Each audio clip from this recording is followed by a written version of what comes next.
Olá, eu sou a Carla Benevides e nesta edição do programa Argumento nós vamos falar sobre a criação da Frente Parlamentar Mista das Ferrovias Autorizadas, a FRENFER. Essa frente é composta por deputados e senadores e tem o objetivo de diversificar a logística de transporte no país, hoje ainda muito dependente em 65% do transporte rodoviário. O nosso convidado é o presidente dessa frente, senador Zequinha Marinho. Senador, muito obrigada pela sua presença aqui no programa. Eu que agradeço a oportunidade de a gente vir falar sobre um tema que para o Brasil é fundamental, né? E também quando no detalhe ferrovias autorizadas é uma forma do governo trabalhar esse setor de maneira mais inteligente, mais eficiente, menos burocratizado e até mais barato, porque o governo não põe nada, só acompanha e regulamenta. Senador, a gente tem um dado aqui do Plano Nacional de Logística de 2025, que diz que o Brasil tem hoje praticamente a mesma extensão de trilhos ferroviários que possuía em 1922, que são 29 mil quilômetros, mas apenas 7 mil estão em plena operação. Queria que o senhor falasse para a gente o que impede, né, quais são as dificuldades, os obstáculos do avanço desse modal. Lá atrás o Brasil fez uma opção, do meu ponto de vista, uma opção errada, porque os dois modais poderiam conviver com tranquilidade. Qual é a opção? De trazer o caminhão para poder industrializar, produzir, gerar mais emprego, gerar isso, gerar aquilo. Então, abandonou-se os trilhos, né? E abandonou e abraçou um novo modal, que é o rodoviário. Os caminhões deveriam, então, avançar. Então, nessa escolha, um em detrimento do outro, em vez de, não, eu vou fazer as duas coisas ao mesmo tempo, porque eu preciso disso, né? O Brasil fez a opção errada, no meu ponto de vista. Aí você chega hoje, um país de 200 e tantos milhões de habitantes, uma economia significativa, de tamanho ou dimensão continental, com essa questão aí, que foi abandonada lá atrás, poucos quilômetros em relação ao que nós temos estão sendo usados efetivamente, e você tem o transporte mais caro do mundo, mais poluente do mundo, né? Porque caminhão tocado a combustível fóssil, não é verdade? Digamos, lá no meu estado, o estado do Pará, consumíamos arroz, tio Jorge, tio João, todo mundo do Rio Grande do Sul, né? Que tal uma matéria-prima básica da alimentação, o arroz consumido no Pará, em Belém, região, mais no interior, vindo do Rio Grande do Sul sobre caminhão. O preço que chega esse produto lá no final para o consumo e para uma população de baixa renda como é a nossa lá. Então isso não é nada inteligente. Quem governa, do meu ponto de vista, tem que prestar atenção nessas coisas, não é? Por isso, estamos aí com essa questão da logística beirando ao caos. Você tem a logística mais cara do mundo, né? Portos a distâncias enormes, né? Precisando escoar essa produção, somente na área do agronegócio, da mineração e de outros, né, de outros insumos importantes, e tem que procurar um porto. E esse porto está sempre a uma longa distância da onde se produz.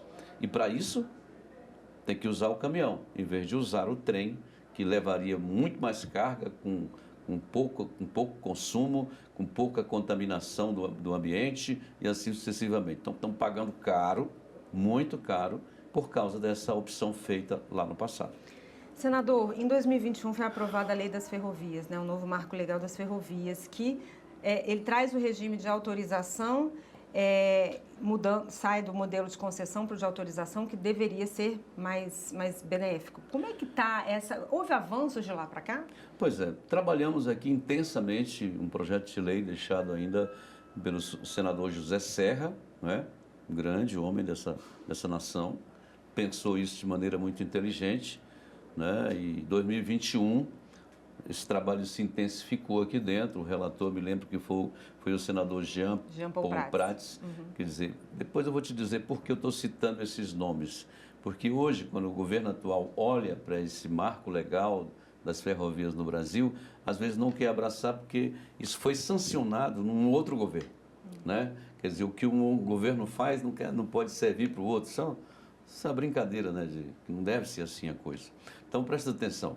Estou falando aqui de José Serra, né, que é um centro-esquerda, pensou isso, né, trouxe para o papel, foi relatado pelo senador Jean Paul Prats, que era membro do PT, uma figura conhecida no Brasil todo, muito bom, né? Quer dizer, José Serra, depois Jean Paul, não teve ninguém da bancada do Bolsonaro, por exemplo, que fez isso aí. Foi feito exatamente dentro do mesmo segmento ideológico que hoje comanda o país. Então não tem porquê, né, o governo atual não ver a forma de autorização como algo que seja, digamos, pertencente a A ou B. É mais pertencente, digamos, ao segmento ideológico da esquerda do que qualquer um outro, porque foram pessoas que trabalharam isso. Só que trabalharam de forma desapaixonada a questão ideológica, trabalharam para o Brasil, que é isso que precisa acontecer.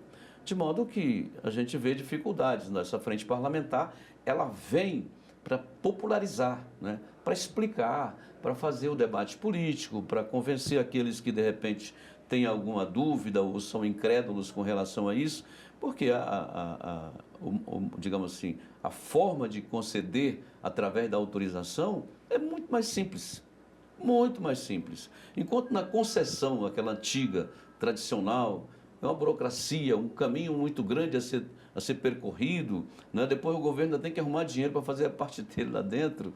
Aqui, o empresário vai numa ponta e na outra, vê tudo, olha e solicita, requer ao governo aquela autorização. O governo autoriza, aí ele começa a trabalhar, vai fazer o projeto e vai submeter tudo aqui à agência, né?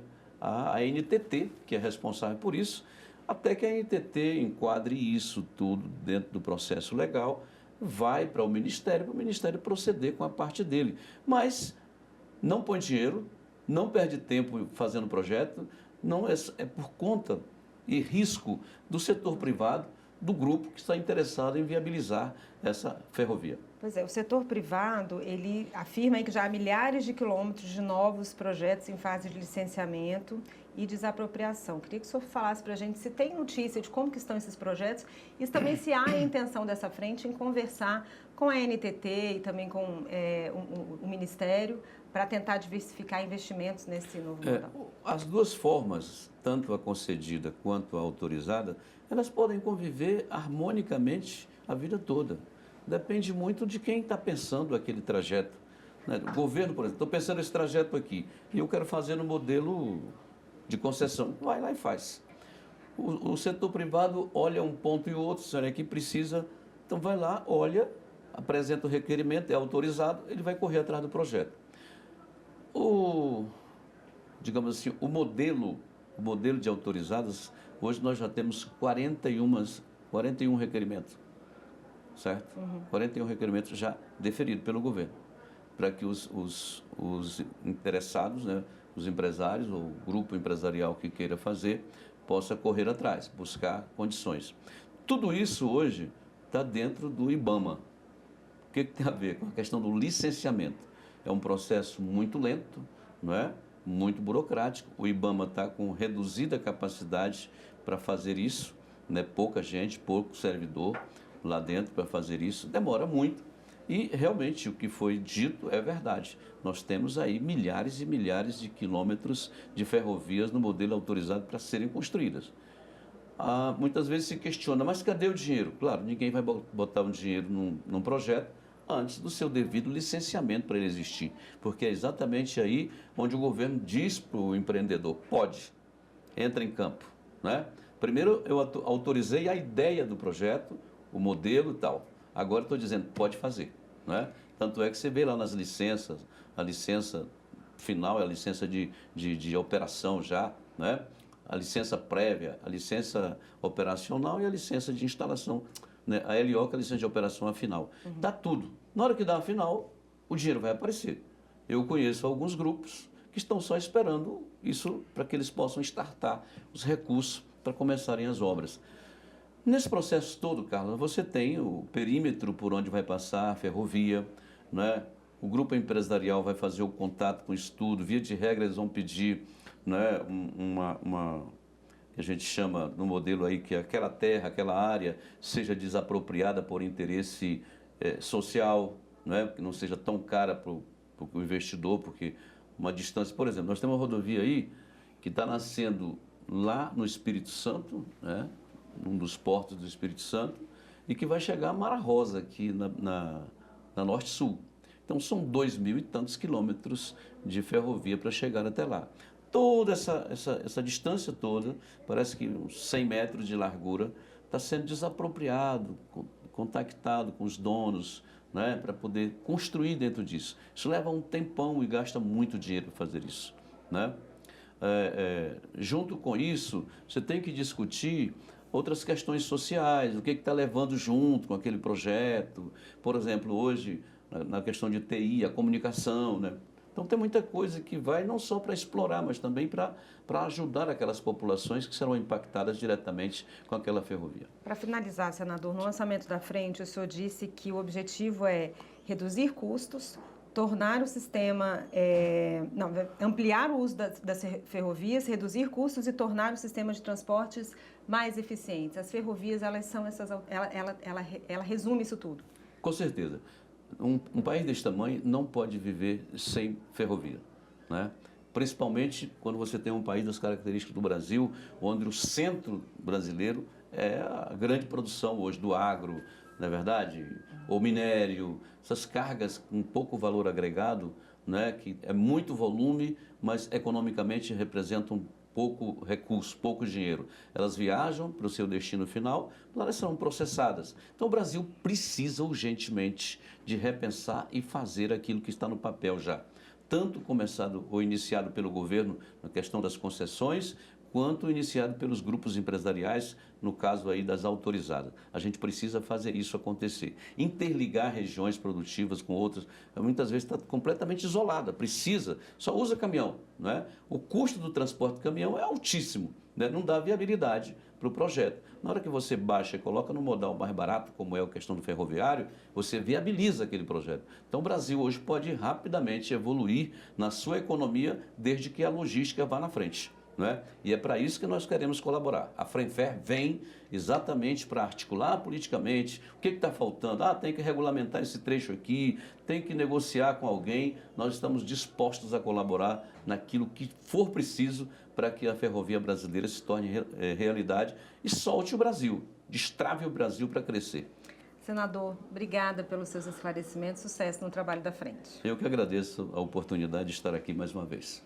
Obrigada, senador. E eu agradeço a você também que nos assistiu. Se você quiser rever esse programa, é só entrar no nosso site, senado.leg.br/tv ou acessar o nosso canal no YouTube.